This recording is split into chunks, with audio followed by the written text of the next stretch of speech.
ಗೊತ್ತಾಯ್ತಾ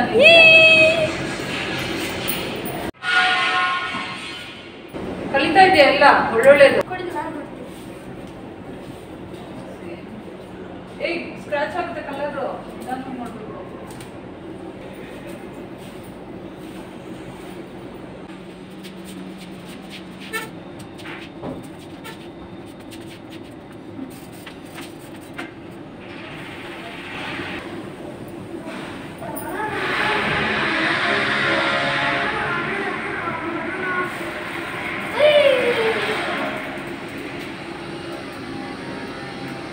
Are you happy?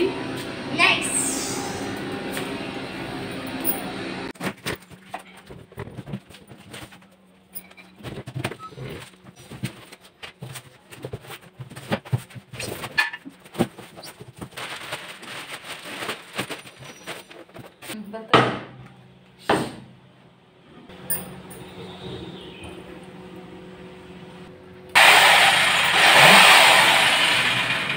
Cross में है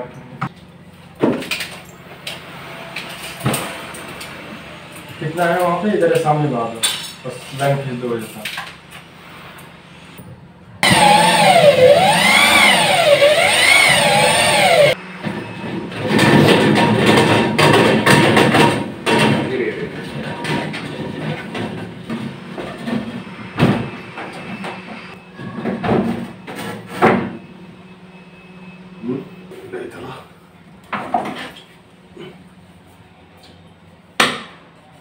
ಏನು ಬರ್ತದೆ ಅದೇ ಲೆಂಟ್ ಕ್ಯಾಪ್ ಹಾಕಿದೆ ನನಗೆ ಏನೂ ಇದಾಗಲ್ಲ ಕರೆಕ್ಟಾಗಿ ಕೊಡ್ತೀನಿ ಇಲ್ಲ ತಳ್ಳೋದ್ರೆ ಗೊತ್ತಾ ಪೈಪ್ ತೂತಾಯ್ತದೆ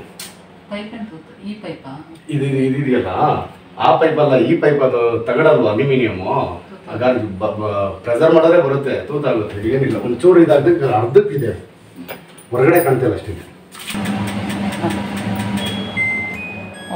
ಲೆಫ್ಟು ಆಫು ಸರಿನಾ ಆನು ರೈಟು ಇಲ್ಲಿ ಸ್ವಿಚ್ಚಲ್ಲಿ ಇದೆ ಇದು ಸೆನ್ಸರ್ ಮಾಮೂಲಿ ನೋಡಿ ಆಫ್ ಆಗುತ್ತಲ್ಲ ಲೈಟ್ ಆನ್ ಮಾಡ್ಕೋತೀರಲ್ಲ ಇದನ್ನ 15 ದಿನ ಇದು ಆಟೋ ಕ್ಲೀನ್ ಇದು ಇದನ್ನ ಒತ್ತಿ ಇಡ್ಕೋಬೇಕು 1 ನಿಮಿಷ 2 ನಿಮಿಷ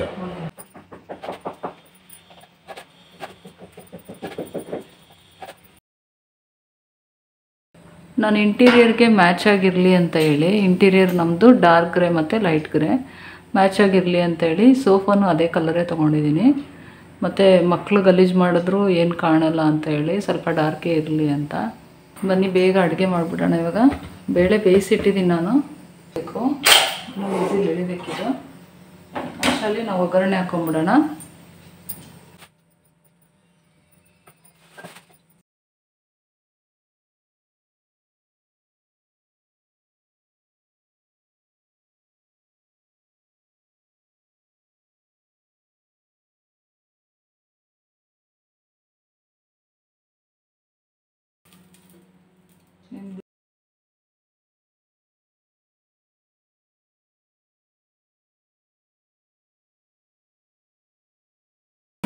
ಹೇರ್ ಹೋಗ್ತಿರೋದು ಕಾಣಿಸ್ತಿದೆ ನೋಡಿ ಅದು ಚಿಮ್ನಿದು ಎಲ್ಲ ಎಳ್ಕೊತಾ ಇದೆ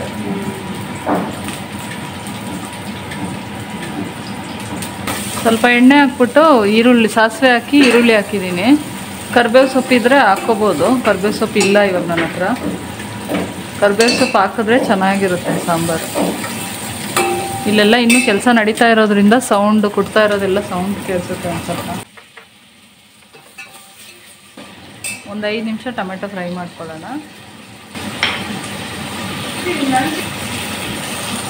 ಸ್ವಲ್ಪ ಉಪ್ಪು ಹಾಕ್ಕೊತಿದ್ದೀನಿ ಟೊಮೆಟೊ ಬೇಗ ಮೆತ್ತಗಾಗಲಿ ಅಂತ ಅರಿಶಿನ ಪುಡಿ ಸ್ವಲ್ಪ ಇಷ್ಟು ಮೆತ್ತಗಾದರೆ ಸಾಕು ಇವಾಗ ಇದಕ್ಕೇನೆ ನುಗ್ಗೆಕಾಯಿನ ಹಾಕೊಂಡ್ಬಿಡ್ತೀನಿ ಇದನ್ನು ಒಂದು 5-6 ನಿಮಿಷ ಚೆನ್ನಾಗಿ ಫ್ರೈ ಮಾಡ್ಕೊಳ್ಳೋಣ ಸಣ್ಣ ಉರಿಲಿ ನುಗ್ಗೆಕಾಯಿ ಇದರಲ್ಲಿ ಒಂದು ಅರ್ಧ ಬೆಂದ್ಕೊಂಡ್ರೆ ಆಮೇಲೆ ಬೇಳೆ ಜೊತೆ ಇನ್ನೊಂದು ಅರ್ಧ ಬೆಂದ್ಕೊಳ್ಳುತ್ತೆ ಕುಕ್ಕರಲ್ಲಿ ಹಾಕಿ ಒಂದೇ ಸರಿ ನಾವು ಕೂಗಿಸ್ತೀವಿ ಅಂದರೆ ಚೆನ್ನಾಗಿರಲ್ಲ ಟೇಸ್ಟು ನೋಡಿ ನುಗ್ಗೆಕಾಯಿ ಎಲ್ಲ ಇವಾಗ ಟೊಮೆಟೊ ಚೆನ್ನಾಗಿ ಮೆತ್ತಿಗೂ ಆಯಿತು ನುಗ್ಗೆಕಾಯಿನೂ ಒಂದು ಅರ್ಧ ಬೆಂದಿದೆ ಇವಾಗ ಸ್ವಲ್ಪ ಸಾಂಬಾರು ಪುಡಿ ಹಾಕ್ಕೊಳ್ಳೋಣ ನಾನಿಲ್ಲಿ ತಕ್ಷಣಕ್ಕೆ ರೆಡಿಮೇಡೇ ಹಾಕ್ಕೊತಾ ಇದ್ದೀನಿ ಇಲ್ಲಾಂದರೆ ನಾನು ರೆಡಿಮೇಡ್ ಪೌಡರ್ ಯಾವುದು ಬಳಸಲ್ಲ ನಿಮಗೆ ಗೊತ್ತಿದೆ ಅದು ಒಂದು 3 ಸ್ಪೂನ್ನಷ್ಟು ಸಾಂಬಾರು ಪೌಡರ್ ಹಾಕ್ಕೊಂಡಿದ್ದೀನಿ ಇದು ಚಿಮ್ನಿದು ಸೌಂಡು ನೋಡಿ ಸಾಂಬಾರು ಪುಡಿ ಒಂಚೂರು ಫ್ರೈ ಮಾಡಿಕೊಂಡು ಬೇಯಿಸಿರೋ ಬೇಳೆನ ಹಾಕೊಂಬಿಡೋಣ.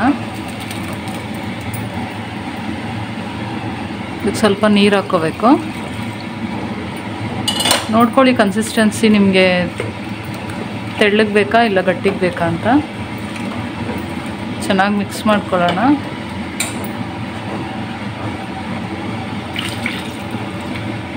ಉಪ್ಪು ಖಾರ ಹುಳಿ ಎಲ್ಲ ನಿಮಗೆ ಬೇಕಾದಂಗೆ ಅಡ್ಜಸ್ಟ್ ಮಾಡ್ಕೊಳ್ಳಿ. ನಾನಿಲ್ಲಿ ಒಂದು ಸ್ವಲ್ಪ ಹುಣಸೆಹಣ್ಣ ನೆನೆಸಿಟ್ಕೊಂಡಿದ್ದೀನಿ.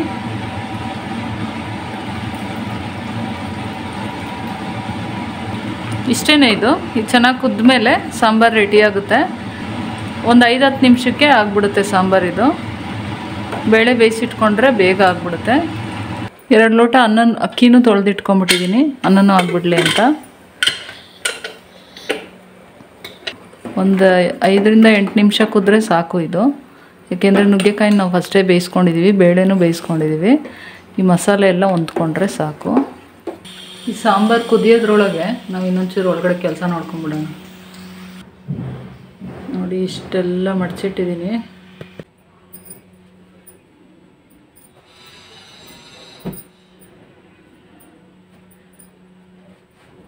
ಇದನ್ನ ಯಾವಾಗಲೂ ಈ ಥರ ಮಾಡ್ತಾ ಇರೋದನ್ನ ಒಂದೇ ಥರ ಇಡಬಾರ್ದು. ಅಂದರೆ ಅವಾಗವಾಗ ಚೇಂಜ್ ಮಾಡ್ತಾ ಇರಬೇಕು ರೇಷ್ಮೆ ಸೀರೆಗಳು. ಇಲ್ಲಾಂದರೆ ಏನಾಗುತ್ತೆ, ಅದು ಹಂಗೆ ಲೈನ್ ಥರ ಕಟ್ ಆಗಿಬಿಡುತ್ತೆ. ಈ ಥರ ಅವಾಗವಾಗ ಚೇಂಜ್ ಮಾಡಬೇಕು. ಮತ್ತು ತೆಗೆದು ಅವಾಗವಾಗ ಬಿಸಿಲಿಗೆ ಹಾಕ್ತಾ ಇರಬೇಕು. ಇದೆಲ್ಲ ಫೋಲ್ಡಿಂಗ್ ಆಗೇ ಇದೆ ಚೆನ್ನಾಗಿ, ಅದರಿಂದ ನಾನೆಲ್ಲ ಹಂಗೆ ಮತ್ತೆ ಫೋಲ್ಡ್ ಮಾಡಿ ಇಡ್ತಿದ್ದೀನಿ. ಎಲ್ಲ ಒಂದ್ಸರಿ ಅರೇಂಜ್ ಆದಮೇಲೆ ನೀಟಾಗಿ ಇನ್ನೊಂದ್ಸರಿ ಬಿಸಿಲಿಗೆ ಹಾಕ್ಬಿಟ್ಟು ಆಮೇಲೆ ಎತ್ತಿಟ್ಕೊತೀನಿ.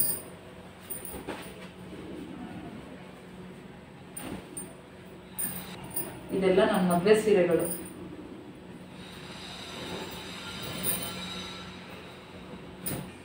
ಇದು ನನ್ನ ಧಾರೆ ಸೀರೆ, ನನ್ನ ಧಾರೆದು ಸೀರೆ. ಇದು ಮುಹೂರ್ತದ ಸೀರೆ.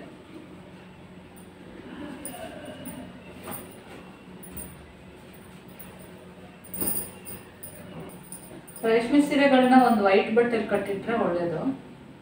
ಇಲ್ಲಾಂದರೆ ಕಾಟನ್ ಬ್ಯಾಗ್ಸ್ ಇದ್ರೆ ಬ್ಯಾಗಲ್ಲೂ ಹಾಕಿ ಇಡ್ಬೋದು. ಸೀರೆಗಳು ಹಾಳಾಗಲ್ಲ ಆ ಥರ ಮಾಡೋದ್ರಿಂದ.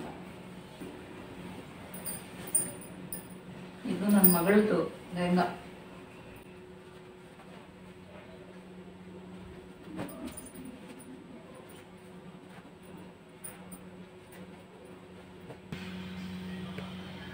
ಇನ್ನೂ ಇಷ್ಟಿದೆ.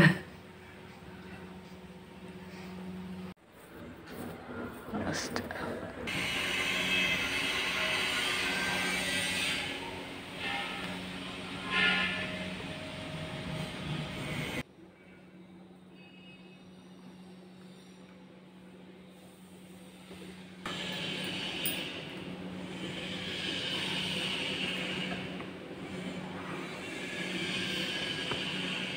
ಈ ಕಡೆ ಲಾಸ್ಟ್ ಕಬೋರ್ಡ್ನಲ್ಲಿ ಸ್ಪೆಷಲಾಗಿ ಹಾಕೊಳ್ಳೋ ಡ್ರೆಸ್ಗಳೆಲ್ಲ ಆ ಲಾಸ್ಟ್ ಕಬೋರ್ಡ್ನಲ್ಲಿದೆ. ಅದು ಓಪನ್ ಮಾಡೋಕ್ಕಾಗಲ್ಲ. ಇಲ್ಲಿ ಈ ಸ್ಟಡಿ ಟೇಬಲ್ ಇಟ್ಟಿರೋದ್ರಿಂದ ಅದು ಓಪನ್ ಮಾಡೋಕ್ಕಾಗಲ್ಲ.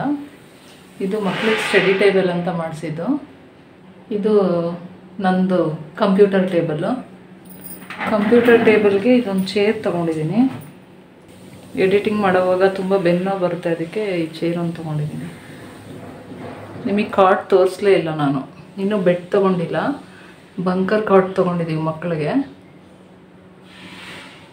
ಬೆಡ್ ಹಳೇದೆಲ್ಲ ಕೊಟ್ಬಿಟ್ವಿ, ಹೊಸ ತೊಗೊಳ್ಳೋಣ ಅಂದ್ಬಿಟ್ಟು ಇವಾಗ ಸದ್ಯಕ್ಕೆ ಹಂಗೆ ಮಲಗ್ತಿದ್ದಾರೆ. ಚೆನ್ನಾಗಿದ್ದರಿಂದ ನಾವೇ ತೊಗೊಂಬಂದ್ವಿ. ಇದರಲ್ಲಿ ಮಕ್ಕಳದ್ದು ಬುಕ್ಸ್ ಎಲ್ಲ ಇಟ್ಟಿದ್ದೀವಿ.